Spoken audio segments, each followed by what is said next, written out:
Class 10 ICSE Lalu লেখক শরৎচন্দ্র চট্টোপাধ্যায়ের ছোট গল্প নিয়ে আলোচনা করব। শরৎচন্দ্র চট্টোপাধ্যায় রবীন্দ্রনাথের যুগে একজন জনপ্রিয় লেখক।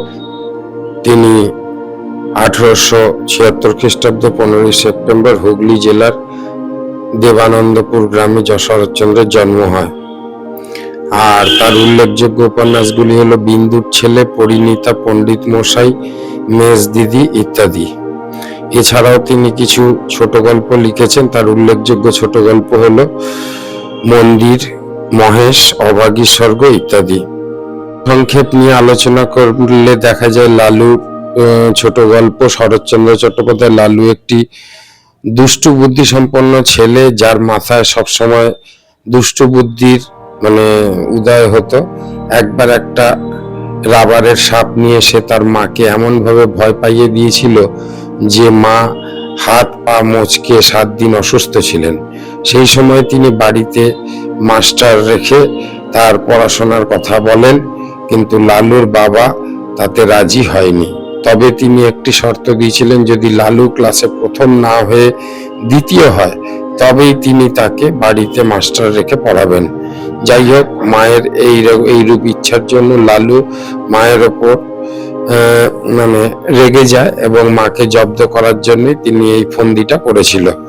লালুর সামনে যে সুযোগ একদিন এসে গেল, লালুর সামনেও এরকম একটা সুযোগ এসে গেল। তাদের 3 তলা নতুন বাড়িতে মা নন্দরানী তার গুরুদেবকে নিয়ে আসার কথা ভাবছিলেন, কিন্তু বয়সের কারণে গুরুদেব আসতে পারছিলেন না। হঠাৎ লালুর মা নন্দরানীর কাছে একটা চিঠি আসে। চিঠিটি লিখেছিলেন নন্দরানীর গুরুদেব স্মৃতিরত্ন মশাই। চিঠিতে তিনি জানিয়েছিলেন যে তিনি সূর্যগ্রহণ উপলক্ষে কাশী এসেছেন এবং সেখান থেকে ফেরার সময় নন্দরানীর বাড়ি হয়ে ফিরবেন।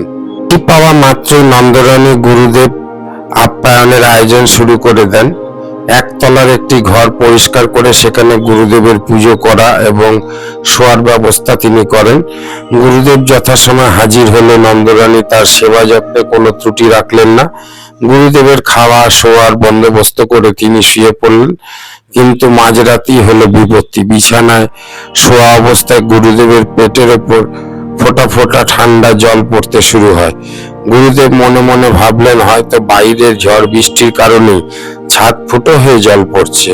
তাই তিনি মশারি শুদ্ধ খাটিয়ে সরিয়ে শোবার ব্যবস্থা করলেন, কিন্তু যেখানেই খাট সরান না কেন জল পড়া বন্ধ হলো না। গুরুদেব মনে ভাবলেন, পুরো ছাদটাই হয়তো ফেটে গেছে। তাই মাথার ছাদ ভেঙে পড়ার ভয়ে তিনি বেরিয়ে চাকর বাকরকে ডাকতে শুরু করলেন, কিন্তু সেই রাত্রে কারো সাড়া না পেয়ে মহা সমস্যায় পড়লেন। অবশেষে কোনো উপায় না দেখে তিনি বারান্দার একটি বেঞ্চির উপর শোয়ার চেষ্টা করলেন, কিন্তু সেখানেও বিপত্তি। কোথা থেকে শয়ে শয়ে মশা এসে তাকে কামড়াতে শুরু করলো। এইরকমই সংকটে পড়ে গুরুদেব ঠিক করলেন, কোনোভাবে রাতটা কাটলেই সকালে গাড়ি ধরে তিনি বাড়ি ফিরে যাবেন। এরপর ক্লান্তিতে কখন যে ঘুমিয়ে পড়েছেন তার ঠিক নেই। নন্দরানী ভোরবেলা উঠে গুরুদেবকে বারান্দায় এক কোনায় জড়সড় হয়ে বসে থাকতে দেখে ভয়ে লজ্জায় কেঁদে ফেললেন। গুরুদেবের মুখে এই অবস্থার কারণ জানতে পেরে তিনি বলেন, তার 3 তলা বাড়িতে 1 তলায় গুরুদেব শুয়েছিলেন, তাই ছাদ ফুটো হয়ে জল পড়ার সম্ভাবনা একেবারেই নেই। তখন তার বুঝতে অসুবিধা হলো না যে এই ঘটনার পিছনে নিশ্চয়ই লালুর হাত রয়েছে। নন্দরানী গুরুদেবের ঘরে বিছানায় মশারির ওপর দেখতে পান একখণ্ড বরফের পুটলি মোড়া অবস্থায় মশারির ছাদে পড়ে রয়েছে, আর তার থেকেই তখন ফোঁটা ফোঁটা জল পড়ছে। সারা বিছানাটা প্রায় ভিজে গেছে।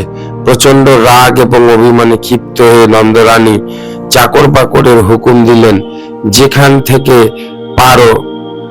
পাবে তারা যেন লালুকে মারতে মারতে ধরে নিয়ে আসে। নন্দরানীর এই ক্ষিপ্ত মূর্তি দেখে লালুর বাবা ঘাবড়ে যান। তিনি এর কারণ জিজ্ঞেস করেন। নন্দরানী রাগান্বিত স্বরে রেগে গিয়ে জানান যে লালুকে সেই দিন বাড়ি থেকে তাড়িয়ে দিতে হবে, নইলে তিনি গঙ্গার জলে ডুবে মরবেন। মানে এতটাই ছেলের উপর ক্ষেপে গেছে। সমস্ত ব্যাপারটা বুঝতে পেরে গুরুদেব নিজের নির্বুদ্ধিতার জন্য হেসে ফেলেন। লালুর বাবা লজ্জিত হয়ে মুখ ফিরিয়ে নেন। চাকর বাকরেরা ফিরে এসে জানালো লালু তার মাসিমার বাড়িতে রয়েছে এবং সেখানে সে বেশ আনন্দেই আছে, খাওয়া দাওয়া করছে। লালু ভয়ে প্রায় 15 দিন বাড়ি মুখ হয়নি, মাসির বাড়ি থেকে যায়। এই হলো গল্প। মানে গল্পের সেরকম কোনো মোরালিটি কিছু বললে তোমরা যদি জানতে চাও, সেরকম মোরালিটি কিছু নেই। এই অল্প বয়সে যে দুষ্টুমি থাকে মানুষের মধ্যে, সেটাই এখানে তুলে ধরেছে। সেই রকমই লালুর একটা চরিত্র এখানে শরৎচন্দ্র চট্টোপাধ্যায় তুলে ধরেছে। আচ্ছা, ধন্যবাদ। তোমাদের যদি ভালো লাগে অবশ্যই লাইক, সাবস্ক্রাইব এবং শেয়ার করবে বন্ধুদের কাছে। আর আশা করি তোমাদের গল্পটা ভালো লেগেছে। এটা অনেক ছোট ক্লাসেও থাকে, কিন্তু লালুর অনেকগুলো পার্ট আছে। এটা বিশেষ করে একটি পার্টি তোমাদের এখানে বর্ণনা করেছে। Thank you very much.